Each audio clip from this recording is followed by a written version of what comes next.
Hello, and thank you so much for joining me today. My name is Mademoiselle Lynna, and you can find me online at www.conjureknits.com. Today, we are going to be doing the Leo TarotScope for May 2020, and we are going to be using the Ancient Italian Tarot. So, without any further ado, let's go ahead and get started by clearing out any negative energy that may be existing.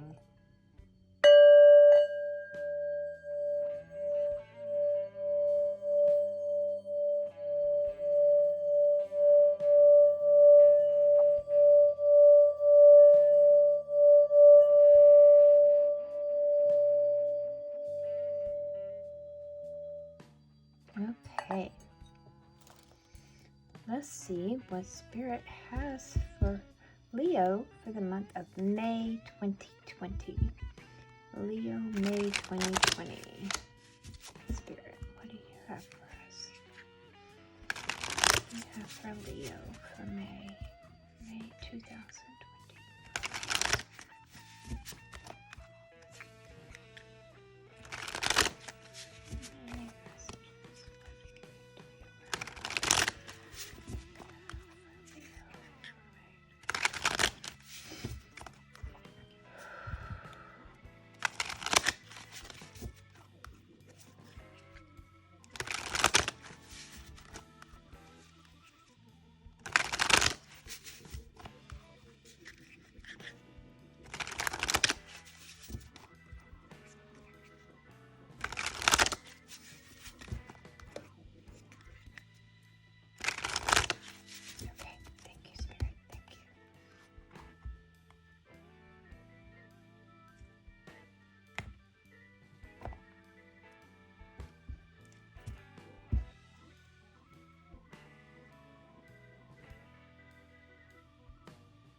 Okay, and now we will look for the significator card for Leo. And there we go. So, Leo, our focus for May 2020 is going to be on career, creative projects, and professional path. So let's go ahead and see what Spirit is trying to tell us.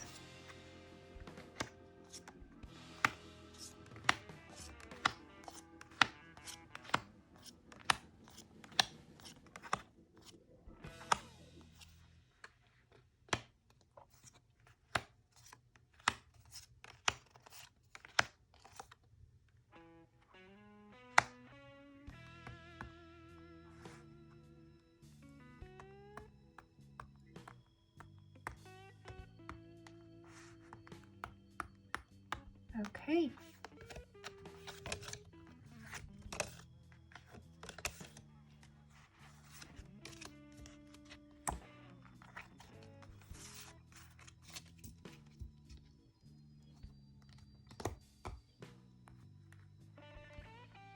And our first card is the Hermit.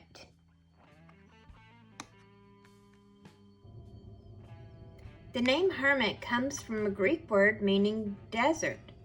The arid landscape, the mantle, and the hood link the card to the ancient Christian tradition of solitary monks who lived in the desert and took vows of self-deprivation and penance. A beard and long uncut hair are traditional marks of asceticism in various traditions.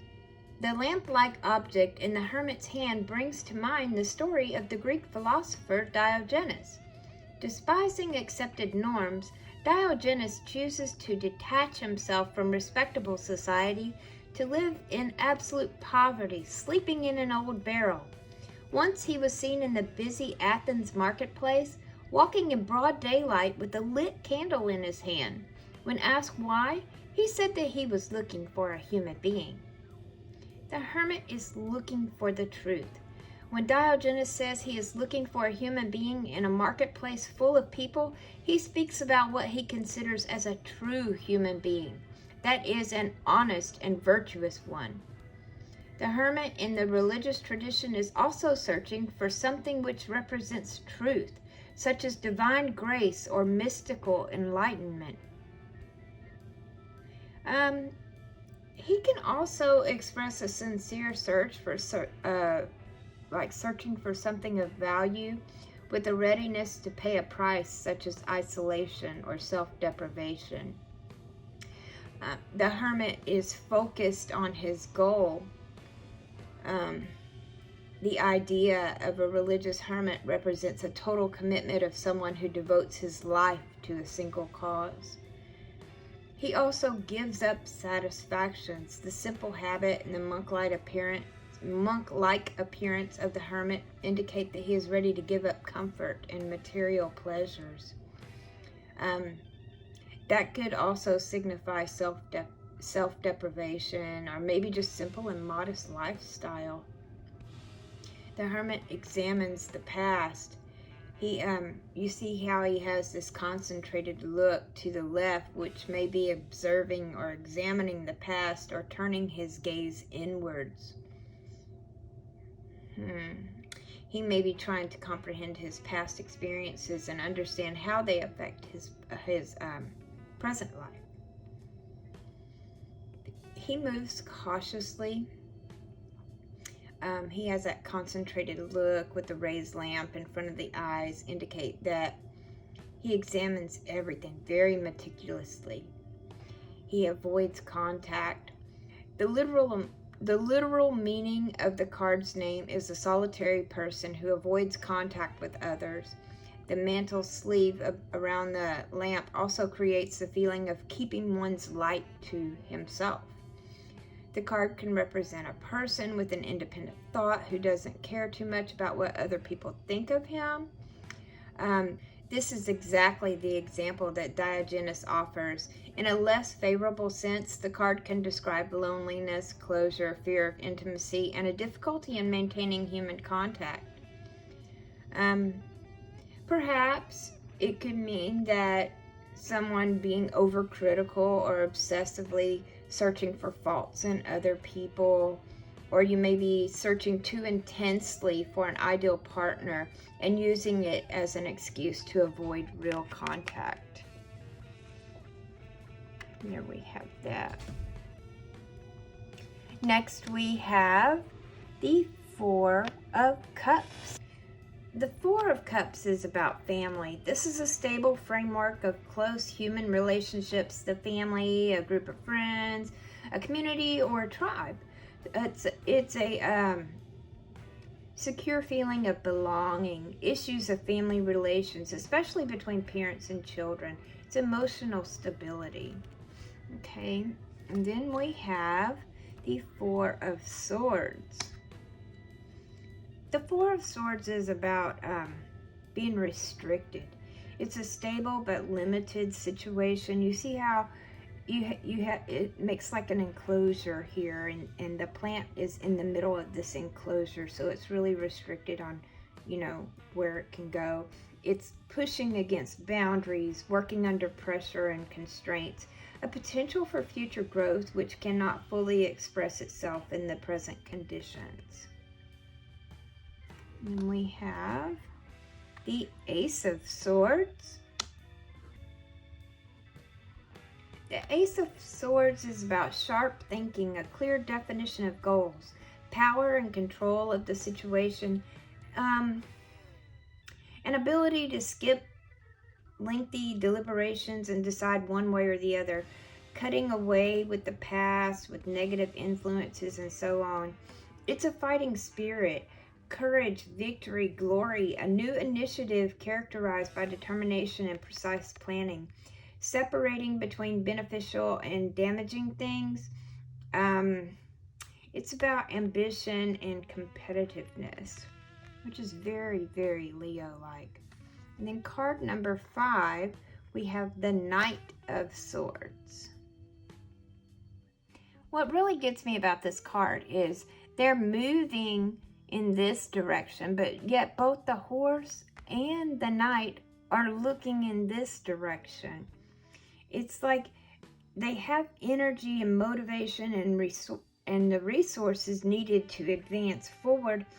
But he should control his impulse to charge ahead and instead check whether the direction in which he is advancing is a good one. It is advisable to pay attention to hesitation and doubts. It's willpower and obstinacy, an attempt to impose your view on the environment or on people under your charge. It's about determination and perseverance, which may lead to success in an unexpected direction. It's a feeling of floating above the constraints of normal reality. Okay, so let's look and see what our story is trying to tell us. Remember, we are in the context of career, creative projects, and professional path. We have this person here who has isolated himself, taking a deep look within. And then you have over here, you have stability and family.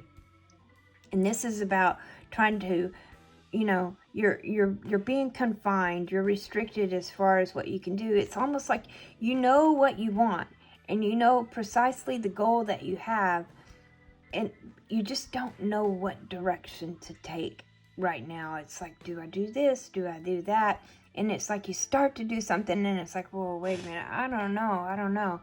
So I would really suggest that during this time, especially if you're looking to maybe start a new business or quit your job and go get a new job, that you really stop and think about this. You know what you want, but is now the right time to make that move? Stop, think, go in and do some more research, do some meditation, and write down these goals. Write down everything that you know you want and make a plan on how to get there. But don't be so much in a rush to do it right now. Just slow your roll, because you will have the perfect outcome in perfect timing. There is no need to rush. Okay, so just take a step back. And I know, oh my God, I know it's going to be hard for Leo to just step back, because we're like the go, I want it now. Okay, but now may not be the right time. If you have the slightest little inkling of doubt or hesitation, don't do it. Take some more time and make a plan. Get everything in order. Okay, Leo, I hope that this reading has helped you and will help lead and guide you throughout the month of May. If you would like a more personal and in-depth reading, go over to my website at www.conjureknits.com. Click on the link at the top of the page to book a reading, and I look forward to speaking with you soon. I hope you all have a very wonderful month, and love you bunches.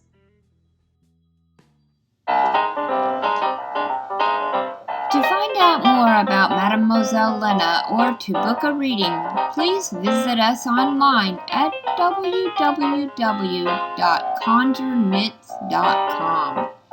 That is CONJUREKNITS.com.